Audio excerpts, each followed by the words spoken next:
In today's episode, we're going to talk about 7 steps to 7 figures, or put another way, the steps for you to become a millionaire. My guest today is Todd, who retired at age 35 after selling a hedge fund investment management business. Is that correct?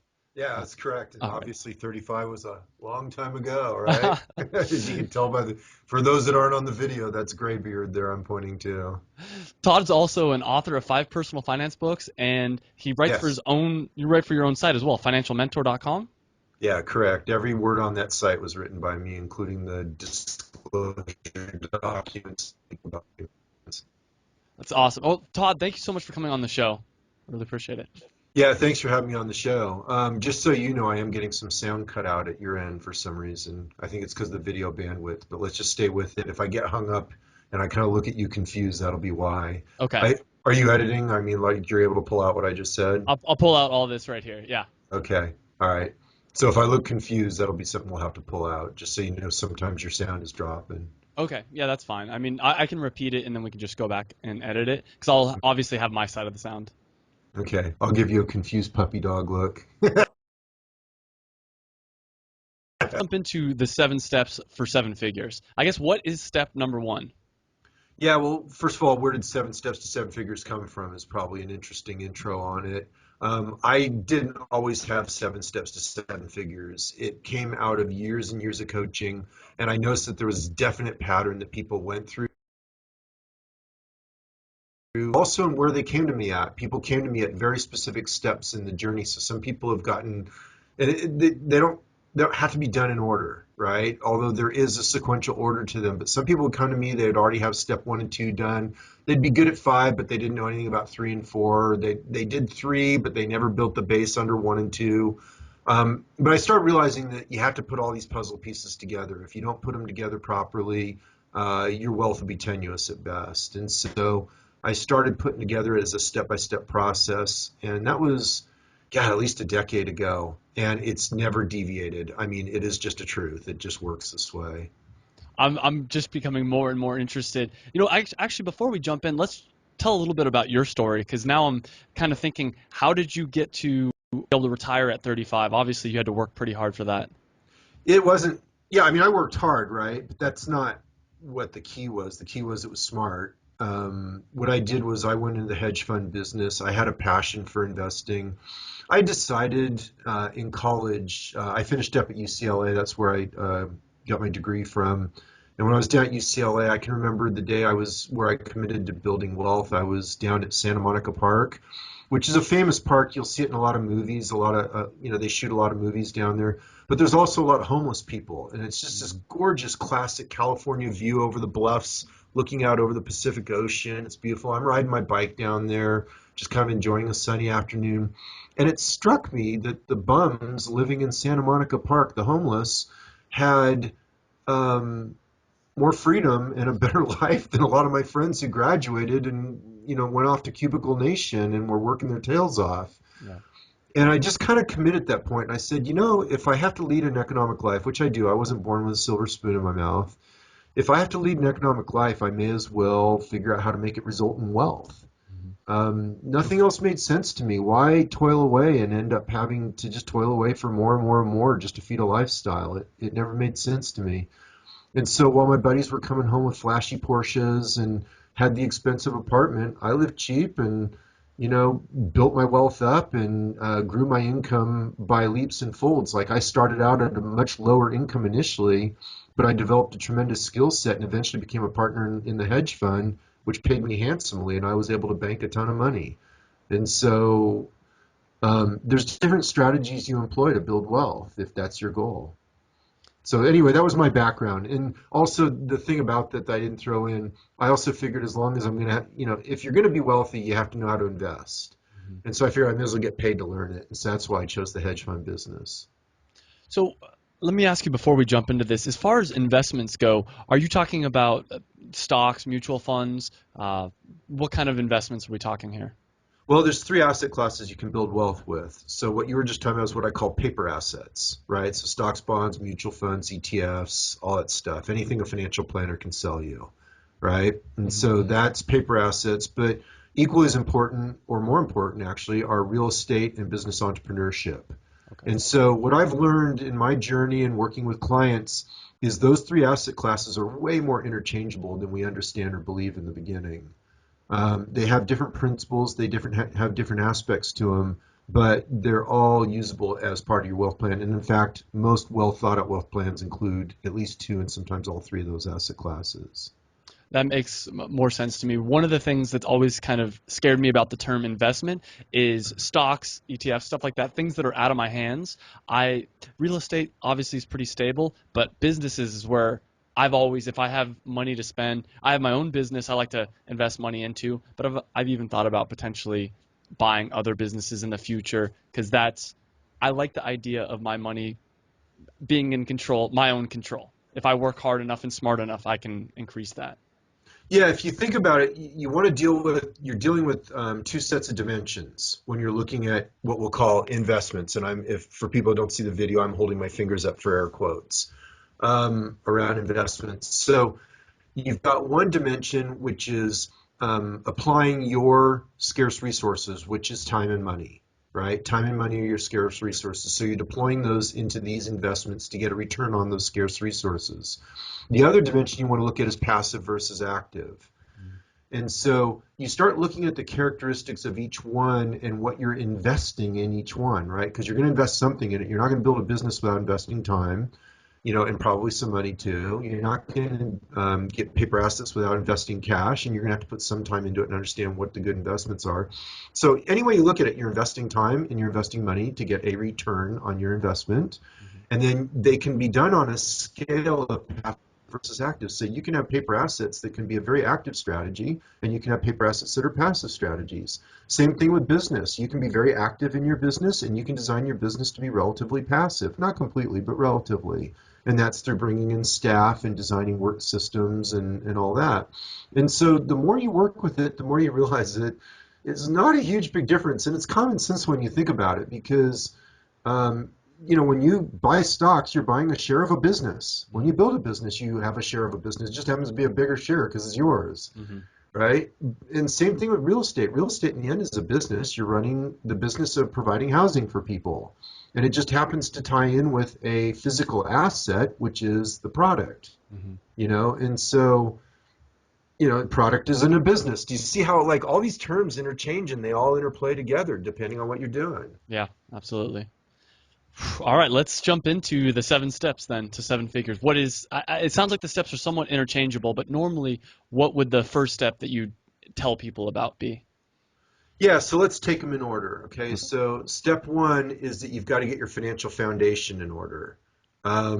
So that's what most people would term basic financial planning. So it's all the stuff that you get at a financial planner when you go visit them. So it's, savings, spend less than you earn, basic investment strategy, which would be low cost passive index investment strategy, the traditional stuff that you see everywhere and everybody talks about, pretty much mainstream financial information. I call that the base or the foundation. That's the starting point. You got to get your house in order. One, you want me to just kind of rip through them in order? Sure. Let me ask you a little bit more. So all that base stuff, are you talking about just having a savings account, putting money in there, making sure you're not in debt, things of that nature? Yeah, yeah. So all the base stuff, get your 401k, fully fund it, max it out to get the match, get proper insurance for the risks you can't afford to take, right? You should only insure those risks you can't afford to take. So for example, you'd have health insurance, right? You would have, in all likelihood, if you buy a home, right? That's part of the base stuff too, is buying a home. And so you'd want fire insurance, homeowners insurance.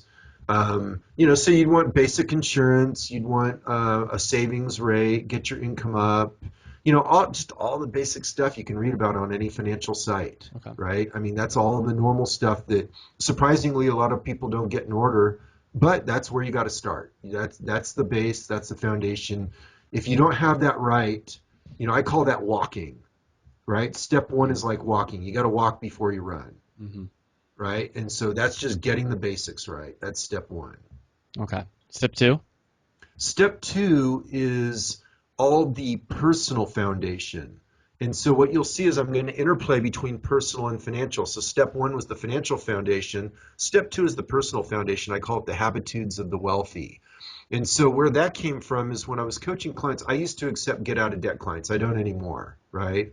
But I used to help clients get out of debt. And I noticed something really amazing one day when I was coaching. I had this juxtaposition of a get out of debt client, a wealth client, a get out of debt client, a wealth client.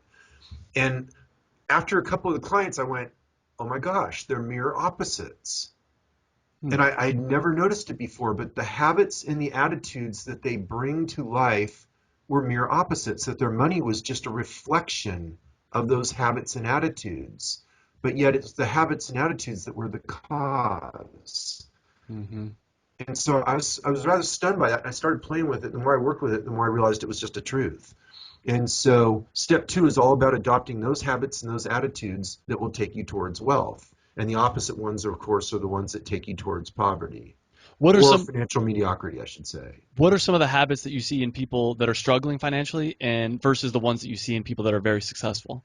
Well, let's grab one. You're going to spend your money either way. It's just a question whether you spend it on investing or you spend it on lifestyle, Mm-hmm. right? So that would be an example of a habit where if you're really connecting it to your values, there's no sacrifice. Like a lot of people will say, oh, I just got to have that latest, coolest iPhone. I've got to have the latest, coolest fashions. Um, I've got to have the cool car that just really sends a message that I'm a cool guy, right?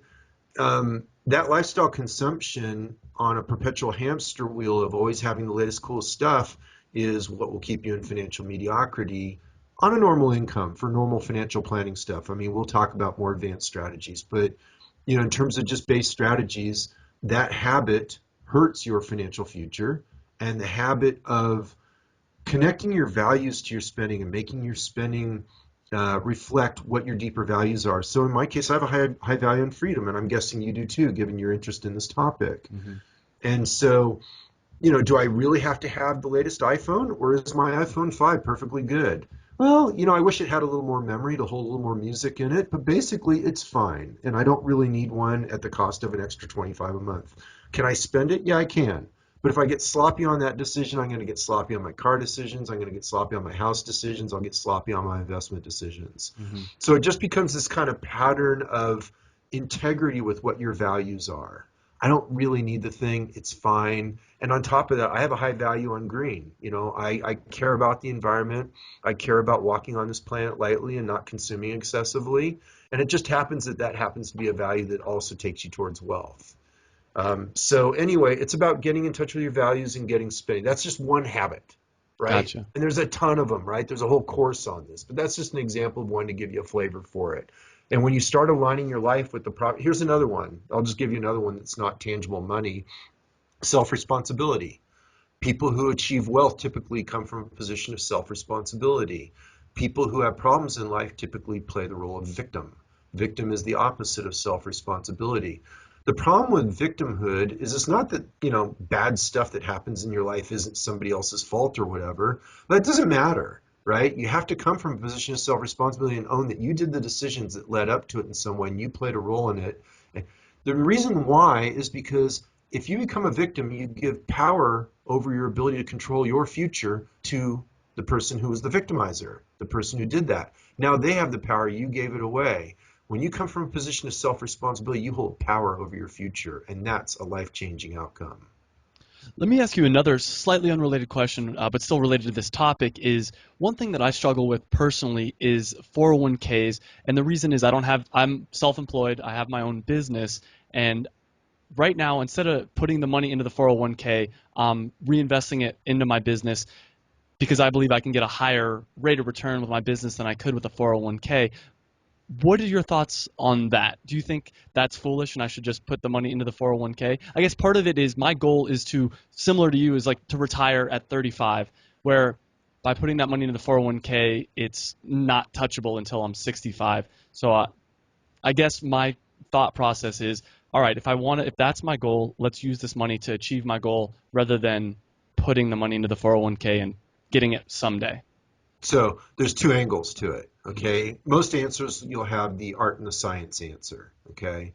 And so from a science answer, you already said it, which is whatever gives you the highest after-tax return is the correct place to put your capital, Yeah. right? And as I already said, there's an interplay between business and the other thing. Now, there's another angle on this though that makes it a little more muddled, and that is that you're a young guy, and every year that you miss out on those contributions is a year of socking away money tax deferred that you can never recapture. Hmm. And once you have wealth, you will really be glad that you've got it stored in tax deferred places because then it compounds tax deferred. You're not paying tax on it, which really hamstrings your ability to compound it and grow it. So when I have a big year in my paper asset accounts and it's all on the tax deferral side, I like that a lot because I'm not paying taxes on it. I'm not giving it back to the government. It just continues to compound and grow.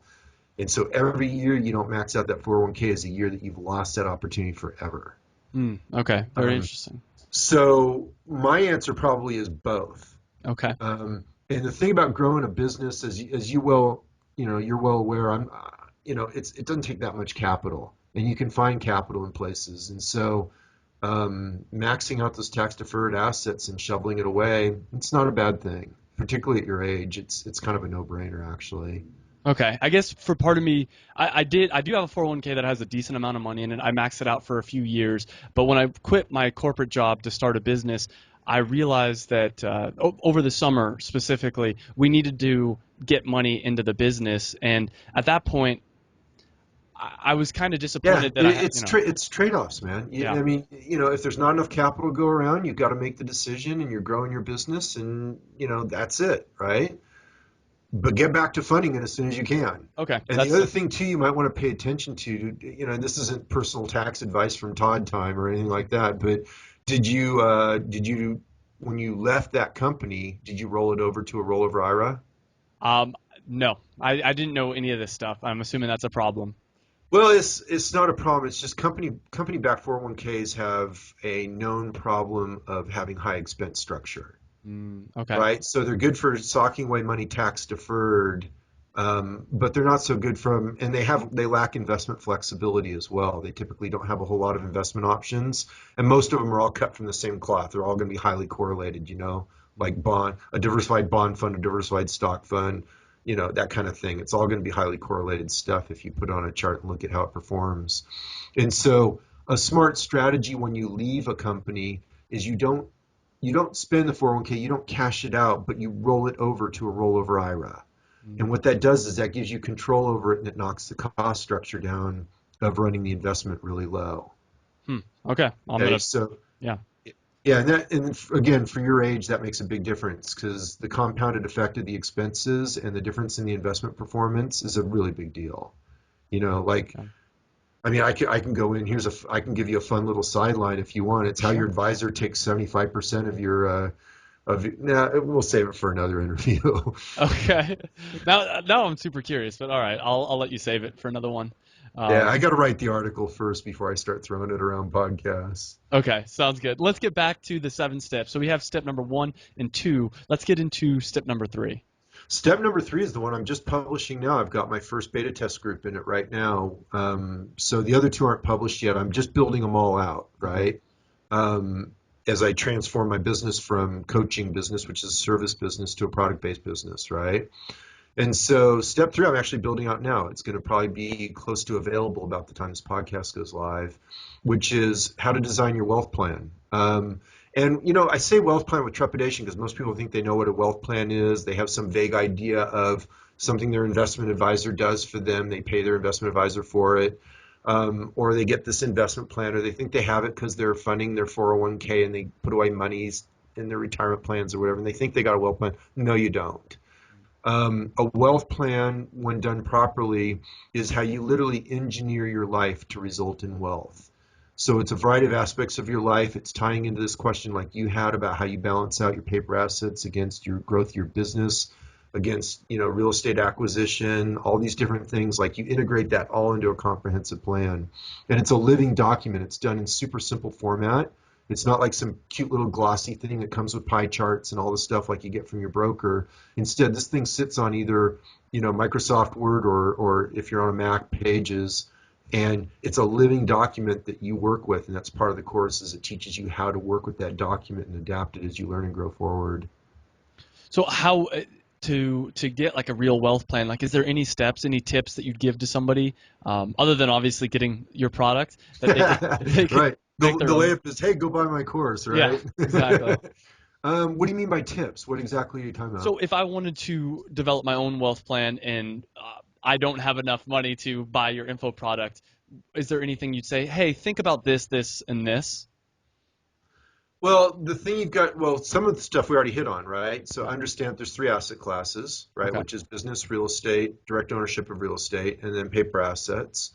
You've got to integrate them all. And we were touching on just a point earlier about how you integrate funding a 401k against funding your business, about what to do at 401k when you roll out of a company, and there's just there's a lot of questions that come up about how do you manage all the situations of life. Yeah. And then you actually engineer it. So we put numbers behind it and put it into a calculator and see, like, if you do X, will you get Y? Yeah. What is financial freedom to you?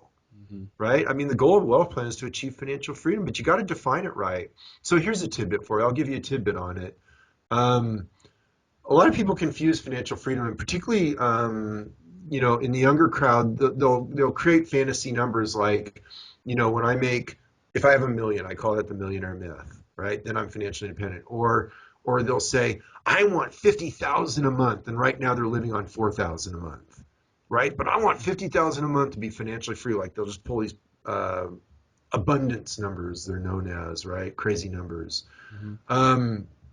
Financial freedom is a real number. You can't fake it. Okay, it's a real thing, and when you achieve it, real things happen to you in your life, and not the obvious like you'd think of.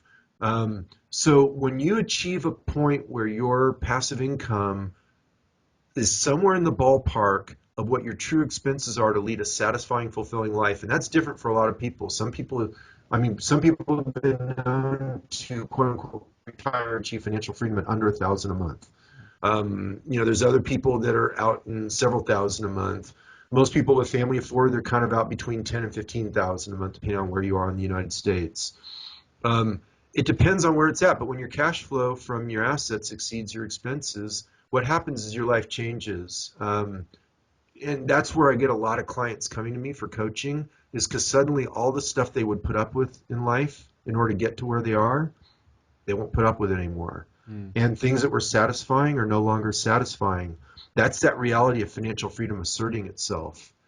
It changes the ball game, and there's a lot of stuff that goes down. And so financial freedom is a real number, and you can't fake it. When you hit it, you'll know it because your life starts to change in really cool ways.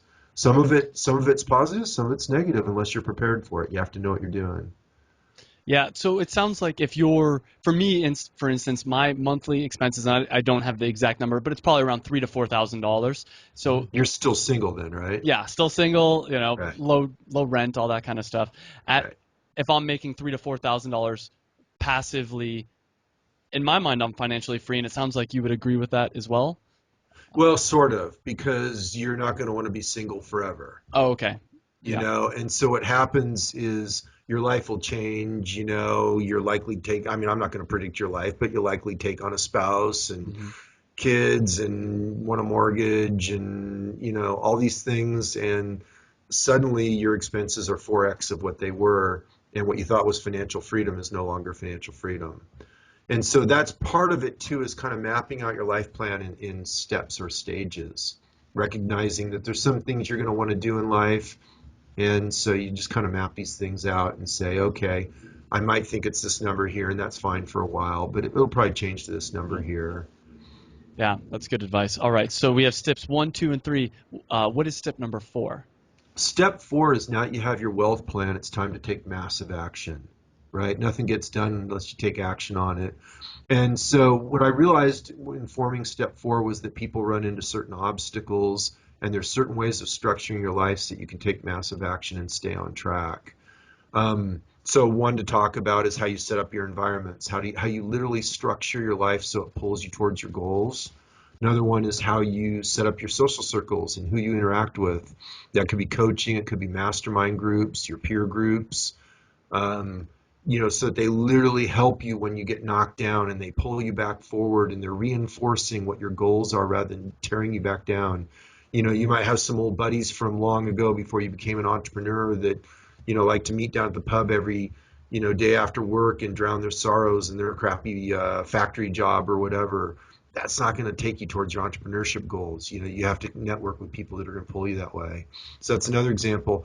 Another one is going to be your personal belief structures about yourself and what you see as limiting beliefs and how you overcome those limiting beliefs. So all that stuff is in step 4. It's how to take massive action, how to stay on track, how to pull yourself up when you get knocked down, all the things that absolutely positively will happen to you as you try to build wealth. What mistakes, specifically with work environment, you said that was one of the ones, is setting up a proper like working environment. What do you see that young people tend to make mistakes with that? Okay, so that's a question that got dropped. So go ahead and repeat it again. You'll have Yeah, to pull it out of the recording. Sorry. that's 2740. No, it was the connection. It wasn't you. You were fine. It just No, it I just dropped. wanted to write down the time so I know to come back and splice that out. Oh, Um, sorry. no problem. What is a mistake you see with younger people when they're trying to, during step 4, specifically with their work environment and their social circle, what are some common mistakes you see made? Well, when you're younger and you're trying to build wealth, it's a massive path of growth.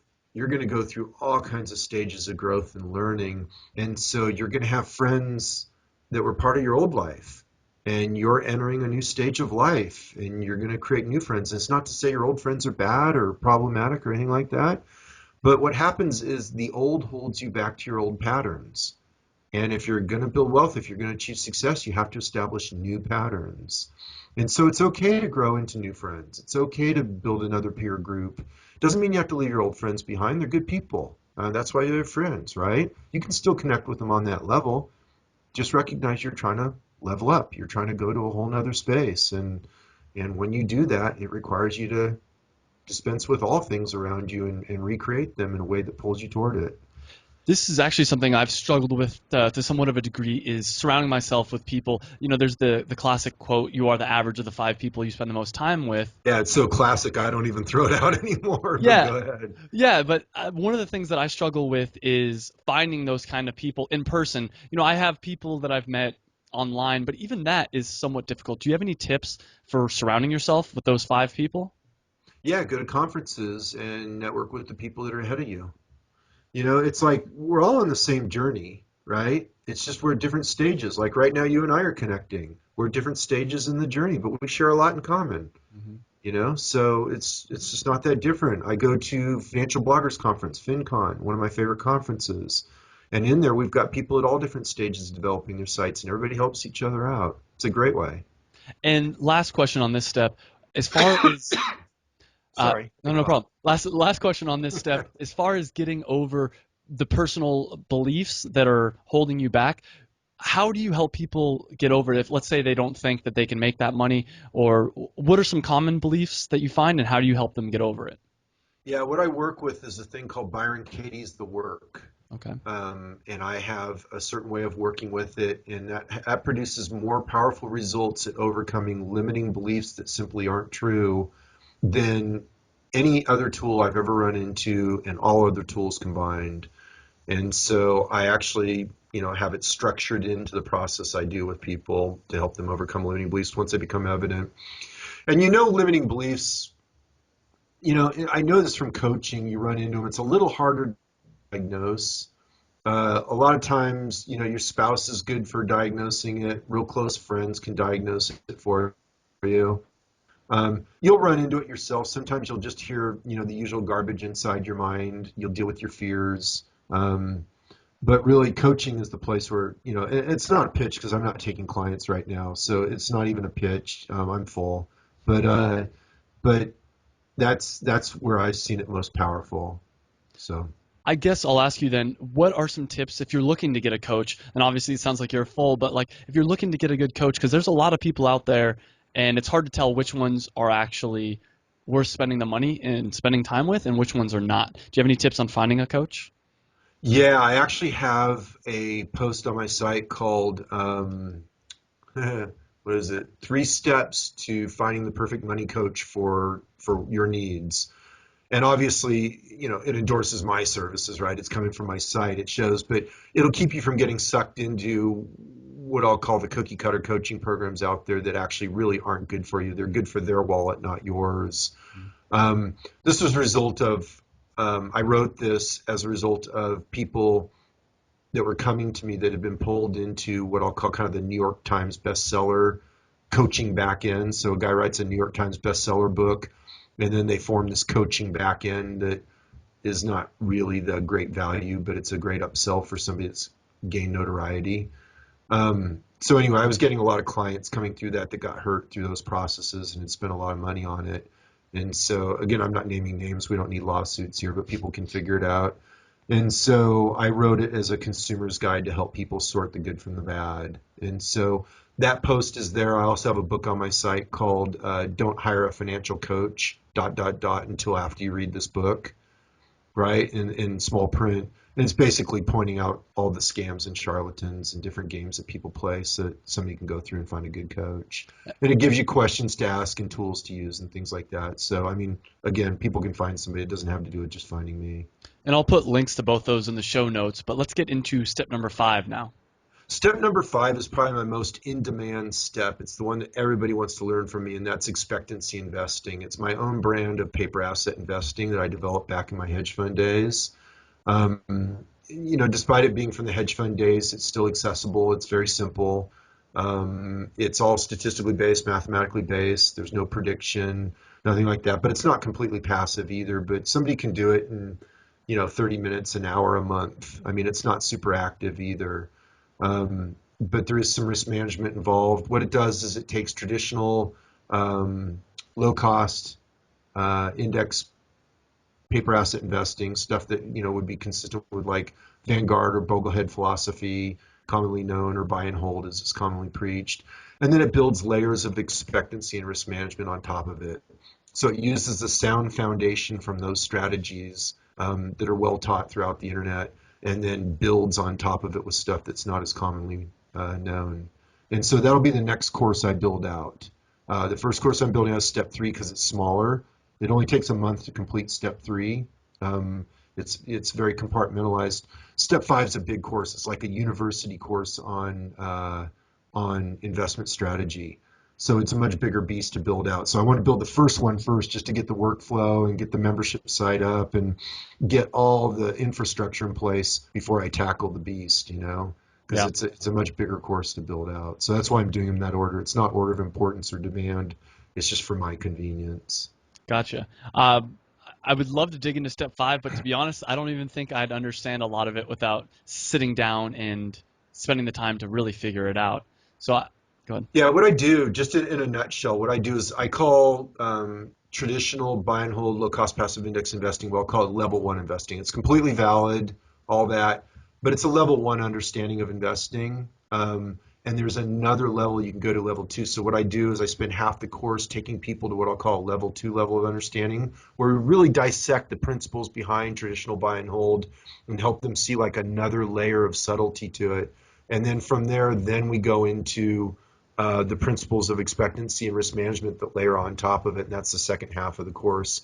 So what it does is it just, again, it levels up your understanding of investing. It just takes you from a low-cost passive index guy out to a more advanced investment strategy that includes risk management. Gives you more control over your portfolio. I'm scared to ask what step 6 is. If that's step 5, I feel like step 6 is going to be much more advanced. But what is step 6? Well, step 6, very few people listening are even going to want it. What happens is once you achieve financial independence, there's different investment strategies that have broader appeal. So like when you're trying to achieve financial independence, your main goal is growth of your assets. Once you've achieved financial independence, your main goals are risk management and income. And so it changes the playing field a little. So it's more specialized for people that have already achieved financial independence and they want to transition their portfolio. One of my clients said it really well. It comes from football, right? He just wanted to take a knee, so when you receive the punt and you've got all the guys coming down to tackle you and you're ahead by 14 points and you don't want to blow the game and you don't want to fumble the ball, right? And so what do? You catch the ball and you take a knee, right? It's just kind of smart strategy. You don't take the risk of getting, obliterated and having the ball knocked away and then the other team scores a touchdown. Now the game could be lost. And so when you're ahead, you take a knee. And this shows you how to take a knee and how to convert it to income, while still growing at an excess of inflation. So if that's number 6, then what's 7? What's left for 7? So step 7 is kind of a fun one. So now that you're a millionaire, so what? Mm, Right? And the whole idea is that nobody really wants more money, right? Everybody wants what they think money will buy them. And for most people, the really driving force, and you and I already shared it so far, is freedom. mhm. People want more freedom in their lives. They want to own their creativity. They want to create out of their lives what they want their life to be. They don't want to have to report to the man. And so that's really the driving force behind most people in achieving financial freedom.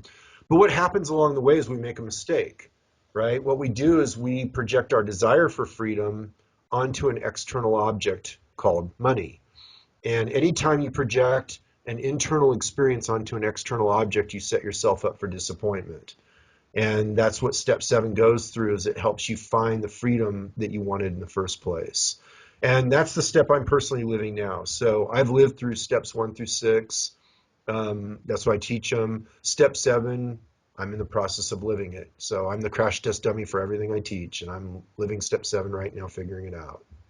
That's awesome. All right, I have 2 last quick questions for you. The first one is, if you could go back and tell your 25-year-old self something, what advice would you give to your 25-year-old self? Well, I mean, a lot of things I did right. Business entrepreneurship, I've always been an entrepreneur. I'm, to borrow a phrase from Brian Clark over at Unemployable, or um, Michael over at Solopreneur Hour, I'm unemployable. Mm. I've been that way since I was a kid too. It's been an unfortunate condition of me. It's a But good condition to anyway, have. yeah, so anyway, I really encourage people, business entrepreneurship, own your creativity. It's not easy. It's actually really hard, but it is a path of growth. It's a path of becoming the greatest version of yourself that you can become. And after all, isn't that what life's about? You take some lumps, so well, you take some lumps, but at least you're living life as an adventure. Playing it safe in a job and sucking up to 9 to 5 and all that. I guess it's for some people, but I don't know. I embrace life as an adventure, and I just soon take some lumps and play it safe and go nowhere. So that's one piece of advice that I did do right. Hmm. Actually, in hindsight, I probably wish I'd played even more aggressively. I wish I'd gone for it even more than I have.